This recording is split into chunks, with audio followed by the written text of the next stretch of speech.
सभी साथियों को जय हिंद। मैं आपका साथी डॉक्टर अशोक शर्मा एक बार फिर से आप सब लोगों के साथ। आज की इस क्लास में हम लोग के टॉपिक वाइज टेस्ट 3 प्रोनाउन का वीडियो सॉल्यूशन करेंगे।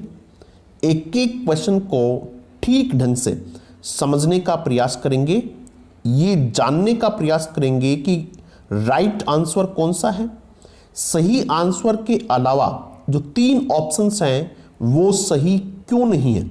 इस प्रकार कॉन्सेप्ट को क्लियर करते हुए हम इस पेपर को सॉल्व करेंगे।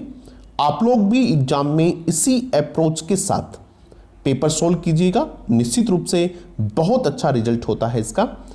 क्लास शुरू करने से पहले मैं आप लोगों को बता दूं कि जो भी कैंडिडेट्स इंग्लिश ग्रेड फर्स्ट या फिर इंग्लिश ग्रेड सेकंड का ऑनलाइन बैच ज्वाइन करना चाहते हैं, वे कैंडिडेट्स इस नंबर पे व्हाट्सएप मैसेज कीजिएगा।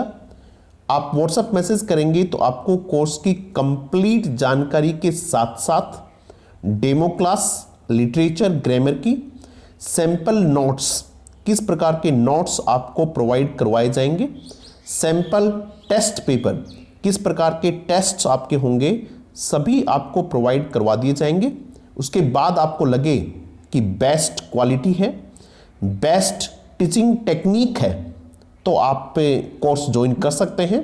उसके लिए आपको प्ले स्टोर से हमारा ऐप वीनस वर्ल्ड, ये हमारा ऐप है जिसे आप प्ले स्टोर से डाउनलोड कर सकते हैं। आपको कोर्स इसी ऐप पे अवेलेबल होगा।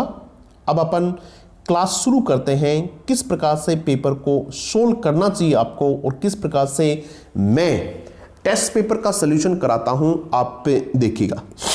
पहला क्वेश्चन है आप लोगों का, no one wants to bring, आगे जो कुछ भी है उसको देखेंगे। पहले एक एक वर्ड को समझते हैं। इसमें पहला जो वर्ड है वो है नो वन। नो वन ये भी एक प्रोनाउन है। नो वन भी क्या है? प्रोनाउन है। आपको पता होना चाहिए ये कौन से प्रकार का प्रोनाउन है। ये इंडेफिनिट प्रकार का प्रोनाउन है। इंडेफिनिट प्रकार के और कौन कौन से प्रोनाउन होते हैं? Someone, someone, somebody, everyone, everybody, no one, nobody, ये सभी प्रकार के जो प्रोनाउन हैं इनको इंडेफिनिट प्रोनाउन कहा जाता है। इनके साथ जो वर्ब यूज होती है वो सिंगुलर वर्ब यूज होती है। क्योंकि इनको सिंगुलर माना जाता है इसलिए इनके साथ आने वाली वर्ब भी सिंगुलर यूज होती है, कोई भी सिंगुलर नहीं कहेगा। इसका सही जो प्रोनाउंसिएशन है वो सिंगुलर है, तो आने वाली वर्ब भी क्या है? सिंगुलर है। क्लियर होगी? एक बात हमने यहां समझ ली है, उसके बाद देखिएगा no one wants to bring, ये जो वर्ड है RUIN, इस वर्ड का फोनेटिक ट्रांसक्रिप्शन एग्जाम में पूछा हुआ है। आप लोगों से पूछ सकते हैं, आप इसका फोनेटिक ट्रांसक्रिप्शन क्या होता है ये जान लीजिएगा। इसका फोनेटिक ट्रांसक्रिप्शन जो होता है वो ये होता है। क्या होता है बेटा? ये इसका फोनेटिक ट्रांसक्रिप्शन है रुइन। क्या बोलेंगे आप इसको? रुइन बोलेंगे। इंग्लिश ग्रामर कुछ भी आइसोलेटेड नहीं है, आप उसको अलग अलग नहीं पढ़ सकते। ऐसा नहीं कि जिस दिन आप प्रोनाउन पढ़ रहे हैं उस दिन आप नाउन, वर्ब, एडजेक्टिव बाकी कुछ नहीं पढ़ेंगे, ऐसा नहीं है। आप जो भी टॉपिक पढ़ रहे हैं उसको इंटीग्रेटेड फॉर्म में पढ़िएगा। इंटीग्रेटेड फॉर्म का मतलब होता है जहां कहीं भी आपको लगे कि ये बात एग्जाम में आ सकती है, ये बात एग्जाम लेवल की है, चाहे वो किसी भी टॉपिक की हो, आपको उसको देख लेना चाहिए, उसको समझ लेना चाहिए। उसके बाद देखिएगा रुइन अपॉन। अब आपके पास जो ऑप्शन है उनमें से एक ऑप्शन आपको सेलेक्ट करना है। देखिएगा कौन सा आएगा इसमें। पहला ऑप्शन है योरसेल्फ। अगर योरसेल्फ होता तो यू आपका क्या होना चाहिए था? सब्जेक्ट होना चाहिए था। यदि देमसेल्फ होता तो आपका दे सब्जेक्ट होना चाहिए था, या फिर कोई भी इधर प्रोनाउन ऐसा होना चाहिए था जो दे के इक्विवेलेंट हो, प्लूरल हो। माई सेल्फ यदि है तो क्या होना चाहिए था? आई होना चाहिए था, जबकि ऐसा नहीं है। ये इसलिए ये आपके आंसर्स नहीं होंगे। इसका सही आंसर जो है वो क्या होगा? हिमसेल्फ होगा। क्या होगा बेटा, हिमसेल्फ होगा। अब देखिएगा, क्योंकि इनको ही के इक्वलेंट माना जाता है, जब आप लिखते हैं एवरीबॉडी, इस प्रकार से आप लिखेंगे एवरीबॉडी वांट्स हिज अपलिफ्टमेंट, ऐसे लिखते हैं अपन लोग, हिज अपलिफ्टमेंट। हर आदमी अपना उत्थान चाहता है, हर आदमी अपनी प्रोग्रेस चाहता है। देखो हमने क्या लिखा, हिज लिखा। इसके लिए जो हम पॉजेसिव लिखते हैं वो क्या लिखते हैं, हिज लिखते हैं, ठीक है। यानी इसको किसके इक्विवेलेंट माना जाता है, ही के इक्विवेलेंट माना जाता है। इस वजह से इसके लिए हमने क्या लिख दिया भाई, हिमसेल्फ लिख दिया। यहां जो ऑप्शंस हैं उनमें जो सबसे सही आंसर है या फिर इसका करेक्ट जो आंसर है वो क्या है, हिमसेल्फ है। समझ गए भी आप लोग। उसके बाद एक क्वेश्चन आप लोगों से और पूछा जा सकता है। मानो आपके पास ये पहले से दिया होता, यहां हिमसेल्फ दे दिया, मानो यहां हिमसेल्फ दे दिया, और उसके बाद आप लोगों से पूछ लिया इसको अंडरलाइन करके कि जो अंडरलाइंड वर्ड है वो कौन से प्रकार का प्रोनाउन है। समझ में आ रहा है, आपसे ये पूछ सकते हैं कि कौन से प्रकार का प्रोनाउन है, और आपको ऑप्शंस दे दिए जाते हैं कि ये रिलेटिव प्रोनाउन है। मानो आपको ऑप्शन दे दिया कि ये रिलेटिव प्रोनाउन है, बी ऑप्शन आपको दे दिया कि रेसिप्रोकल प्रोनाउन है। कौन सा प्रोनाउन है, रेसिप्रोकल प्रोनाउन है। तीसरा आपको ऑप्शन दे दिया कि ये एम्फेटिक प्रोनाउन है, और चौथा आपको ऑप्शन दे दिया कि ये रिफ्लेक्सिव प्रोनाउन है। कौन सा प्रोनाउन है, ये रिफ्लेक्सिव प्रोनाउन है। अब आपको बताना है कि ये कौन सा प्रोनाउन इनमें से है। आप जानते हैं कि ये सेल्फ और सेल्फ वाली जो स्ट्रक्चर होती है ये या तो एम्फेटिक प्रोनाउन में होती है, जिसको इंटेंसिव प्रोनाउन भी कहते हैं, या फिर ये रिफ्लेक्सिव प्रोनाउन में होती है। अब आपको पता ये करना है कि ये एम्फेटिक प्रोनाउन है या फिर ये रिफ्लेक्सिव प्रोनाउन है। इस बात का पता आपको करना है। यहां ये रिफ्लेक्सिव प्रकार का प्रोनाउन है, एम्फेटिक प्रकार का प्रोनाउन नहीं है। एम्फेटिक प्रोनाउन वो होता है जो सब्जेक्ट को एम्फेसाइज करता हो, क्लियर है, और रिफ्लेक्सिव प्रकार का प्रोनाउन वो होता है जो उस सब्जेक्ट की वर्ब के लिए या फिर प्रेपोजिशन के लिए ऑब्जेक्ट का काम करता हो। ठीक है, ये प्रेपोजिशन और ये इसका प्रेपोजिशनल ऑब्जेक्ट। क्लियर हो गई बात। चलो इस प्रकार से हम आगे बढ़ते हैं। दूसरा जो क्वेश्चन हमारे पास है वो है the young birds do not feed. आगे यहां आपको ऑप्शंस हैं आपके पास, himself, herself, itself and themselves. इस क्वेश्चन को पूछे जाने की वजह क्या है ये बताइएगा। सबसे पहले आपको जानना चाहिए कि आपको पूछना क्या चाह रहा है, क्या मंशा है एग्जामिनर की, वो ये है कि बर्ड के लिए किस प्रकार के रिफ्लेक्सिव प्रोनाउन का प्रयोग किया जाता है, क्या इसकी जानकारी आपको है, ये पूछना चाह रहा है बस इसमें। फिर यदि बर्ड का प्लूरल बना दिया जाए और बर्ड्स लिख दिया जाए तो क्या कुछ चेंज होता है या नहीं होता है, इस बात की जानकारी आपको है या नहीं है, ये इस क्वेश्चन में पूछना चाह रहा है। यदि बर्ड होता तो इसके लिए यदि हम प्रोनाउन यूज करते हैं तो इट करते हैं, और इट से हम क्या बनाते, इट सेल्फ बनाते। क्या बनाते बेटा, हम इट सेल्फ बनाते। ठीक है, एक ऑप्शन आपके पास इट सेल्फ भी है तो आप इट सेल्फ सेलेक्ट करेंगे, या फिर आपको इस बात की जानकारी है कि जब इट का प्लूरल बनाया जाता है तो वो दे बनाया जाता है।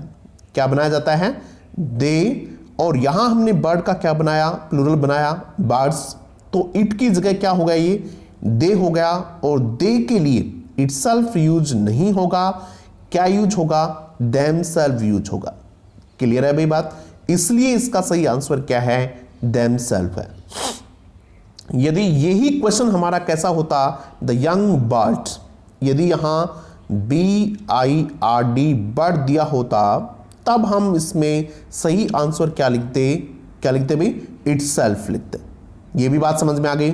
उसके बाद यदि यही क्वेश्चन वर्ब का होता, यही क्वेश्चन किसका होता, वर्ब का होता, तो यहां लिख देते आपको देमसेल्फ, तो क्वेश्चन में आता THEMSELVES, ये तो आ गया, और इसकी जगह आपको ऑप्शंस दे दिए, एक दे दिया फूड और एक दे दिया फीड। ठीक है, एक दे दिया फूड, एक दे दिया फीड, और एक दे दिया फूड्स और एक दे दिया फीड्स। मानो इस प्रकार से ऑप्शंस आपके पास आ गए। आपको ये पूछ सकता है वो यहां कि यहां सही आंसर फूड होगा या फीड होगा। देखिएगा ये ऑक्सिलरी वर्ब है, ठीक है, do not, do helping verb है, इसके बाद मेन वर्ब का प्रयोग किया जाना चाहिए, लेक्सिकल वर्ब का प्रयोग किया जाना चाहिए, और इन दोनों में से फूड नाउन है और फीड क्या है, इसकी वर्ब है, इसलिए यहां फीड ही लिखा जाना चाहिए। इस प्रकार के क्वेश्चन भी एग्जाम में पूछे जा सकते हैं। आपको पता होना चाहिए कि कौन सा वर्ड नाउन है और कौन सा वर्ड वर्ब है। कुछ वर्ड ऐसे होते हैं जिस प्रकार से अफेक्ट है, AFFECT अफेक्ट, इसके साथ ही एक वर्ड होता है इफेक्ट, EFFECT, ये AFFECT है, ये EFFECT है। उसी प्रकार से ADVISE है, ADVIC ही है ये, ठीक है। उसी प्रकार से सक्सेस, SUCCE सक्सेस, उसी प्रकार से सक्सीड, SUCCEED। ये सब बातें मैंने आप लोगों को जब नाउन वाला चैप्टर करवाया था तब सारी चीजें आपको मैंने करवा दी थी। आपको ध्यान रखना है, जो जो हम आगे बढ़ेंगे उनके साथ ही हमें जो पहले पढ़ चुके हैं उसका किसी भी बहाने से आपको रिवीजन कर लेना चाहिए। नेक्स्ट देखते हैं, द प्रिंसेस, PRINCESS होना चाहिए था। The princess was asked to choose a husband for herself. आपसे पूछा है the underlined word is, underlined जो वर्ड है ये क्या है, देखते हैं क्या है भी। क्या ये रिलेटिव प्रोनाउन है? नहीं है। रिलेटिव प्रोनाउन जो होते हैं वो आपको पता होना चाहिए कौन से होते हैं। विच रिलेटिव प्रोनाउन है, हु रिलेटिव प्रोनाउन है, डेट रिलेटिव प्रोनाउन है। इस प्रकार के जो प्रोनाउन होते हैं उनको रिलेटिव प्रोनाउन कहते हैं। रिलेटिव प्रोनाउन को एक दूसरे नाम से भी जाना जाता है। बताइए वो दूसरा नाम कौन सा है? कंजक्टिव प्रोनाउन भी कहते हैं। रिलेटिव प्रोनाउन का दूसरा नाम है कंजक्टिव प्रोनाउन। ये रिलेटिव प्रोनाउन नहीं है। उसके बाद देखिएगा, रिफ्लेक्सिव प्रोनाउन हो सकता है, एम्फेटिक प्रोनाउन हो सकता है, क्योंकि दोनों की स्ट्रक्चर कैसी होती है, एक जैसी होती है, और ऑल ऑफ दीज होने का तो मतलब ही नहीं है। अब अपन देखते हैं कि वो रिफ्लेक्सिव है या फिर एम्फेटिक है। देखते हैं भी कौन सा है। अभी मैंने बताया कि ये किसके लिए है, प्रेपोजिशनल ऑब्जेक्ट है। ये इसको एम्फेसाइज नहीं कर रहा है, ये इस प्रेपोजिशनल ऑब्जेक्ट के रूप में काम में लिया जा रहा है, ठीक है, इसलिए ये एम्फेटिक नहीं है। कौन सा है? रिफ्लेक्सिव है। आई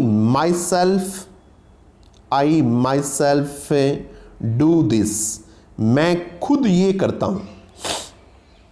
यहां जो माई सेल्फ वर्ड है ये एम्फेटिक है, ठीक है, समझ में आ गया। आई माई सेल्फ, ये इसको एम्फेसाइज कर रहा है। I did it for myself, I, अंतर समझिएगा ध्यान से, I did it for myself. यहां भी माई सेल्फ है। यहां बताइए क्या है, यहां जो माई सेल्फ है ये रिफ्लेक्सिव प्रोनाउन है। थोड़ी देर पहले जो हमने लिखा था वो एम्फेटिक प्रोनाउन था। चीजें समझ आ रही हैं? वेरी गुड, आगे बढ़ते हैं। वन शुड ओबे टीचर्स, बहुत बार पूछा हुआ है, बहुत आसान क्वेश्चन है। जितने भी बच्चे आप बैठे हैं यहाँ, जितने भी लोगों ने ये एग्जाम दिया था, लगभग सभी ने सही किया है। ये अच्छी बात है। पता होना चाहिए आपको कि वन जो प्रोनाउन है इसका जो पॉजेसिव होता है वो हिज नहीं होता है, बाकी इस तरह से नहीं होते हैं। क्या होता है? वंस होता है। क्या होता है भाई? वंस होता है। लेकिन वंस का ये भी है ONES, जानबूझ के एग्जामिनर ये भी दे देता है, जबकि ये नहीं होता है। पॉजेसिव ये वंस होता है, तो फिर ये क्या होता है? ये वन का प्लूरल होता है, ये वन का क्या होता है, प्लूरल होता है। ठीक है, जिस प्रकार से आप कहें I like this red one, मुझे ये लाल वाली शर्ट या जो कुछ भी है रेड वन पसंद है। और यदि ये ज्यादा हो तो आप लिखेंगे I like these red ones, समझ में आ गया। तो ये वन का क्या होता है, प्लूरल होता है। समझ में आ गई बात में। तो इसका जो सही आंसर है वो आप लोगों ने, ज्यादातर बच्चों ने सही लिखा था वंस, तो इसका ये आंसर सही हो जाएगा। उसके बाद देखिएगा भाई क्या आंसर है, you should agree with me, my, I और माइन। आपको बताना था कि सब्जेक्ट आएगा या फिर ऑब्जेक्ट आएगा, बस यही बताना था आपको इसमें, सब्जेक्ट आएगा या फिर ऑब्जेक्ट आएगा। यू सब्जेक्ट है, ठीक है, इसका मतलब सब्जेक्ट की आवश्यकता नहीं है। ये प्रेपोजिशन है, प्रेपोजिशन के बाद प्रेपोजिशनल ऑब्जेक्ट आता है, तो इसकी जो ऑब्जेक्टिव केस है, एक्यूजेटिव जो केस है वो यहां लिखा जाना चाहिए था, और वो क्या है इसमें, बोलो भाई, मी है। माई नहीं आना चाहिए क्योंकि माई पजेसिव एडजेक्टिव होता है। माई क्या होता है बेटा, पजेसिव एडजेक्टिव होता है। माई अपनी बाद में क्या लेता है, नाउन लेता है, माई बुक ऐसे लिखना चाहिए। My pen, my father, my sister ऐसे लिखना चाहिए था। माई सेल्फ की यहां आवश्यकता नहीं है, you should agree with myself नहीं, मी। माइंड जो है ये भी क्या है, प्रोनाउन है, पजेसिव प्रोनाउन है, उसकी यहां आवश्यकता नहीं। आगे देखते हैं, the man who thought to be mad is quite sensible.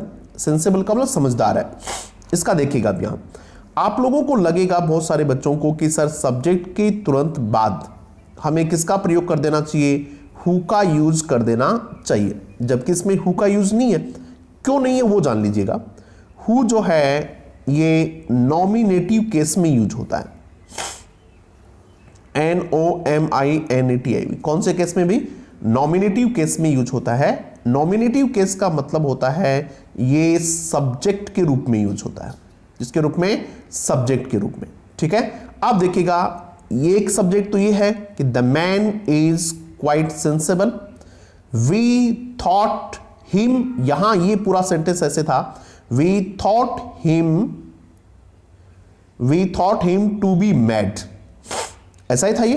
तो इसका भी सब्जेक्ट है और इसका भी दो ही क्लोज है, दोनों क्लोजेस का सब्जेक्ट है आपके पास। जब भी आपको हु और हुम में कंफ्यूज हो तब आप ये टेक्निक अपनाएंगे कि सब्जेक्ट है या फिर ऑब्जेक्ट आपको चाहिए क्या। आपको यहां जो हिम था उसके जगह चाहिए, उसको रिप्लेस किया हुआ है। क्लियर बात है, ऑब्जेक्ट है तो इसमें ऑब्जेक्ट वाला जो ऑप्शन है वो कौन सा है, हुम ऑप्शन है। तो इसका सही आंसर जो होना चाहिए था वो क्या होना चाहिए था, हुम होना चाहिए था। क्लियर है, हुज का मतलब पजेसिव होता है, हुज का मतलब क्या होता है, पजेसिव। हुज के बाद कोई न कोई नाउन आएगा, कैसे, हुज बुक जिसकी पुस्तक, हुज फादर जिसके पिता, हुज विलेज जो कुछ भी आएगा, लेकिन हुज पजेसिव होता है जो अपने बाद में यहां नाउन लेता है। क्लियर हो गई बात भाई ये भी। उसके बाद देखिएगा, I am obedient servant, I am yours, you, servant noun, SERVANT। Servant क्या है, नाउन। नाउन से पहले क्या चाहिए, पजेसिव एडजेक्टिव चाहिए। इसमें और इसमें क्या अंतर है, योवर और योवर्स में ये प्रोनाउन है जबकि ये एडजेक्टिव है। ये प्रोनाउन है, पर्सनल प्रोनाउन में मैंने आपको बहुत डिटेल से करवाया था ये। तो इसका सही आंसर ये नहीं हो सकता, ये नहीं हो सकता, ये सब्जेक्ट होता है। तो इसका सही आंसर क्या होगा, योवा होगा। क्लियर है, चीजें समझ आ रही हैं। बाकी क्यों नहीं हुए वो भी हमने देख लिया। उसके बाद नेक्स्ट क्वेश्चन देखिएगा, टेक एनीथिंग यू प्रीफर। कुछ भी लीजिएगा जो आपको पसंद है। टेक एनीथिंग यू प्रीफर, आपके पास ऑप्शंस हैं विच, हुम तो आना नहीं चाहिए क्योंकि ये ह्यूमंस के लिए आता है, और नॉन ह्यूमंस के लिए क्या आता है, या तो विच आता है या फिर क्या आता है, डेट आता है। वॉट जब आता है जब आपके पास एंटीसीडेंट हो ही नहीं। जब हमने टॉपिक आपको करवाया था तब बताया था किस प्रकार से एंटीसीडेंट नहीं होता है, तब वॉट का प्रयोग करते हैं। ठीक है, तो वॉट का भी नहीं करेंगे, यहां एंटीसीडेंट है, कोई समस्या नहीं है। अब आपके पास जो ऑप्शन बचते हैं वो बचते हैं एक दैट का और एक विच का। इन दोनों में से कौन सा यूज होना चाहिए? इन दोनों में से दैट का यूज होना चाहिए, क्योंकि एनीथिंग है, ऑल है, नथिंग है, इस प्रकार के जो वर्ड्स होते हैं उनके बाद जो रिलेटिव प्रोनाउन यूज किया जाता है वो दैट होता है। कौन सा होता है बेटा? दैट होता है। जैसे ऑल दैट ग्लिटर्स, इस प्रकार का एग्जाम्पल आपने बहुत पढ़ा होगा। ऑल दैट लिखेंगे अपन, all that glitters, GLITTERS, all that glitters is not gold. तो ये ऑल की वजह से क्या लिखा हमने, दैट का यूज किया है। सुपरलेटिव डिग्री के बाद दैट का यूज करते हैं। ठीक है, तो ये आपको जानकारी है, तो इस वजह से यहां क्या होना चाहिए था, दैट का आंसर सही होना चाहिए। दैट आंसर यहां सही है। उसके बाद देखते हैं सॉरी भाई, I told my father all, अभी ऊपर मैंने बताया कि ऑल के बाद कौन से रिलेटिव प्रोनाउन का प्रयोग किया जाना चाहिए, दैट रिलेटिव प्रोनाउन का प्रयोग किया जाना चाहिए, और इसमें ये दैट है। ठीक है, तो इसका सही आंसर क्या हो जाएगा, बी इसका सही आंसर है। ये आपको जानकारी होनी चाहिए। Which of the following is known as reciprocal pronoun, इनमें से कौन सा रेसिप्रोकल प्रोनाउन के रूप में जाना जाता है? तो आपको प्रोनाउंस की जानकारी होनी चाहिए, उनके टाइप्स पता होने चाहिए, उनके एग्जाम्पल्स पता होने चाहिए। तो पहला माई सेल्फ नहीं है, व्हाटएवर नहीं है, ईच अदर ये क्या है, रेसिप्रोकल प्रोनाउन है। One another, one another, ANOTHER, one another and each other, ये दोनों के दोनों रेसिप्रोकल प्रोनाउन कहे जाते हैं।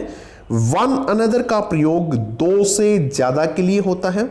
It is used for more than two, and each other का प्रयोग दो के लिए किया जाता है। इस बात का आपको पता होना चाहिए, और ये रेसिप्रोकल प्रोनाउन होता है, इस बात का भी आपको पता होना चाहिए। इन सब के बारे में आप जानते हैं कौन कौन से प्रोनाउन हैं। तो आगे क्वेश्चन देखिएगा। इस प्रकार के क्वेश्चन आरपीएससी बहुत बार पूछती है। 2013, 2016 सब में इस प्रकार के क्वेश्चन पूछे हुए। कोई एक वर्ड लेते हैं, वो अलग अलग जगह अलग अलग प्रकार के पार्ट ऑफ स्पीच का काम करता है, ऐसे पूछते हैं। इसमें देखिएगा, this boy cannot do this mistake, ये लड़का ये गलती नहीं कर सकता। तो पूछा इसने ये दिस कौन सा पार्ट ऑफ स्पीच है और ये दिस कौन सा पार्ट ऑफ स्पीच है। यहां समझ लीजिएगा दिस बॉय, और यहां लिखा हुआ है cannot do this mistake, this boy cannot do this mistake. ये देखिएगा दिस बॉय, इस दिस के बाद में क्या लिखा हुआ है, बॉय लिखा हुआ है, नाउन है इसके साथ। नाउन से पहले कौन आएगा, एडजेक्टिव आएगा। कोई समस्या नहीं किसी प्रकार की, ये क्या है, एडजेक्टिव है। उसके बाद देखिएगा दिस मिस्टेक, ये मिस्टेक भी क्या है, नाउन है, और उससे पहले दिस है, तो ये भी एडजेक्टिव है। तो यानी दोनों स्थिति में क्या है, ये एडजेक्टिव है, एडजेक्टिव एडजेक्टिव। मानो ये ऐसे होता आपके पास कि this boy cannot do this, मानो ये होता this boy cannot do this, तब अब क्या होता है, अब यहां तो ये क्या है, एडजेक्टिव है। ठीक है, कौन सा एडजेक्टिव है, डिमॉन्स्ट्रेटिव एडजेक्टिव है दिस बॉय, और ये है प्रोनाउन, क्योंकि इसके बाद क्या नहीं आया है, नाउन नहीं आया है। ऐसी स्थिति में ये एडजेक्टिव हो जाता और ये क्या हो जाता, प्रोनाउन हो जाता। समझ में आ गई बात। इस सेंटेंस में दोनों के दोनों एडजेक्टिव हैं और इस सेंटेंस में ये एडजेक्टिव और ये क्या है, प्रोनाउन है। क्या ये बात आपको समझ में आ गई? चलो नेक्स्ट देखते हैं। The building has 6 windows, each has been broken. बताओ भाई इसमें the underlined word is a, इनमें से अंडरलाइंड वर्ड क्या है? डिमॉन्स्ट्रेटिव प्रोनाउन है क्या? कौन कौन से होते हैं? This, that, these, those, such, same, ये होते हैं। इनमें से ये नहीं है। डिस्ट्रीब्यूटिव प्रोनाउन आगे देखेंगे। रेसिप्रोकल प्रोनाउन, रेसिप्रोकल जानते हैं हम, ईच अदर, वन अनदर, अभी देखा। पर्सनल प्रोनाउन आप अच्छे से जानते हैं, I, you, we, they, first person, second person, singular, plural, सब जानते हैं। डिस्ट्रीब्यूटिव प्रोनाउन है ये, ईच डिस्ट्रीब्यूटिव प्रोनाउन होता है, आइदर, नाइदर, इस प्रकार के जो प्रोनाउन होते हैं वो डिस्ट्रीब्यूटिव प्रोनाउन होते हैं। ये जो प्रोनाउन है ये डिस्ट्रीब्यूटिव प्रोनाउन है। चलो आप लोगों से एक क्वेश्चन और पूछ लेते हैं, क्या एवरी भी डिस्ट्रीब्यूटिव प्रोनाउन होता है? EVERY, क्या एवरी भी डिस्ट्रीब्यूटिव प्रोनाउन होता है क्या? हाँ या ना में आपको जवाब देना है। आप कमेंट बॉक्स में लिख के डाल सकते हैं और आप वैसे भी बता सकते हैं एवरी है या नहीं है। चलो ये क्वेश्चन मैं आप लोगों पे छोड़ देता हूं, आसान सा क्वेश्चन है। आप पे इसका आंसर देने के लिए क्या करना, ईच की जगह इसको रख के देख लेना। अगर सही आंसर आता है तो मान लीजिएगा ये भी है, और यदि यहां ईच की जगह एवरी लिखने के बाद सेंटेंस आपका इनकरेक्ट हो जाता है तो मान लेना कि प्रोनाउन नहीं होता है। ये मैंने आपको एक हिंट दे दिया है, आगे देखिएगा। Which of the following is not true about relative pronoun who? इनमें से कौन सी बात रिलेटिव प्रोनाउन who के बारे में सही नहीं है? इस प्रकार के थियोरेटिकल क्वेश्चंस की भी आपको तैयारी करनी चाहिए। It is used as pronoun as well as a conjunction, बिल्कुल ठीक बात है। ये प्रोनाउन के रूप में यूज होता है, उसके साथ साथ कंजंक्शन के रूप में भी यूज होता है, क्योंकि रिलेटिव जो क्लॉज है उसको जोड़ने का काम भी कौन करता है? हु का ही काम होता है, यानी हु करता है। इसीलिए इसको कंजक्टिव प्रोनाउन भी कहा जाता है। किसको? Who co. क्यों कहा जाता है? क्योंकि ये प्रोनाउन के साथ साथ किसका काम करता है? कंजंक्शन का काम करता है। इसी वजह से इनको यानी रिलेटिव प्रोनाउंस को कंजक्टिव प्रोनाउन भी कहा जाता है। तो ये बात तो बिल्कुल ठीक है। It only substitutes a singular noun, ये सिर्फ सिंगुलर नाउन को सब्स्टिट्यूट करता है। सब्स्टिट्यूट तो करता ही करता है, क्योंकि प्रोनाउन का काम ही क्या होता है? सब्स्टिट्यूट। लेकिन क्या केवल सिंगुलर नाउन को? सीधे शब्दों में ये कहना चाह रहा है कि हु का प्रयोग केवल सिंगुलर के लिए किया जाता है। क्या ये बात ठीक है? नहीं, हु का प्रयोग सिंगुलर के साथ नहीं, प्लूरल के साथ भी किया जाता है। द बॉयज, ऐसे लिखते हैं अपन, the boys who were playing there, who were playing there. हमने बॉयज के लिए किसका प्रयोग किया? The boys who were playing there. यानी प्लूरल के लिए भी the boy who is playing, ये भी लिख सकते थे अपन, द बॉय, उसके लिए भी हम हु का प्रयोग कर सकते थे। यानी हम दोनों के लिए किसका प्रयोग कर सकते थे? हु का प्रयोग कर सकते हैं, सिंगुलर के लिए भी और प्लूरल के लिए भी। यानी ये बात जो है वो ठीक नहीं है। It is used in nominative case, हाँ इसका प्रयोग जो किया जाता है वो नॉमिनेटिव केस में किया जाता है। इट इज नॉमिनेटिव यानी सब्जेक्ट के रूप में। नॉमिनेटिव का मतलब क्या होता है बेटा? सब्जेक्ट के रूप में। It is also known as a conjunctive pronoun, ये मैं आपको यहां समझा चुका हूं, कंजक्टिव प्रोनाउन भी होता है। उसके बाद देखिएगा, which of the following is known as compound pronoun, इनमें से कंपाउंड प्रोनाउन कौन से कहे जाते हैं? सारे के सारे कंपाउंड प्रोनाउन हैं ये। एवरी वन, एवरी और वन से मिलके बनता है, एवरीबॉडी सम और वन से, एवरी और बॉडी से, तो इनका एक नाम कंपाउंड प्रोनाउंस भी होता है। क्या होता है भाई? कंपाउंड प्रोनाउन भी इनको कहते हैं। तो ये भी आप ध्यान रखेंगे। हो सकता है कोई एग्जाम में क्वेश्चन आ जाए और आपको लगे कि सर ये तो हमने देखा ही नहीं था, तो इस प्रकार की चीजें भी आप पे पढ़ के जाएं पहले ही। Which of the following is known as generic pronoun. Generic pronoun कौन से होते हैं जो जर्नल की बात, सामान्य बात बताते हो, स्पेसिफिक नहीं हो। कैसे हो? जो सामान्य बातें बताओ, जिस प्रकार से वन स्पेसिफिक नहीं कोई भी, वी स्पेसिफिक नहीं है हम सब, दे वे सब, ठीक है। यू भी कई बार क्या होता है जेनेरिक होता है, नहीं सब लोगों के लिए जब अपन कह रहे होते हैं तो जेनेरिक प्रोनाउन है ये सब। इस प्रकार के जो क्वेश्चंस मैं एग्जाम में देता हूं जिनमें ऑल ऑफ दीज आंसर होता है, उसकी एकमात्र वजह ये होती है कि मैं आपको बताना चाहता हूं कि ये सारे के सारे कंपाउंड होते हैं, ये सारे के सारे जेनेरिक होते हैं। इस वजह से इस प्रकार के क्वेश्चंस दिए जाते हैं ताकि आपका कॉन्सेप्ट जो है वो मजबूत हो जाए। आगे देखो बेटा, people dislike officers attitude is negative. People dislike, लोग पसंद नहीं करते हैं उस प्रकार के ऑफिसर्स को। हु नहीं, एटीट्यूड ये नाउन है, इसका मतलब इससे पहले आपको पजेसिव चाहिए, और पजेसिव कौन सा है? हुज एटीट्यूड, जिनका एटीट्यूड। क्या लिखना है हमें? यहाँ हुज लिखना है। तो इसका सही आंसर क्या हो जाएगा? हुज एटीट्यूड हो जाएगा। उसके बाद देखिएगा,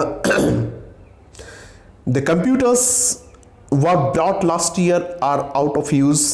बहुत आसान सा है, the computers which were brought, the computers which were brought.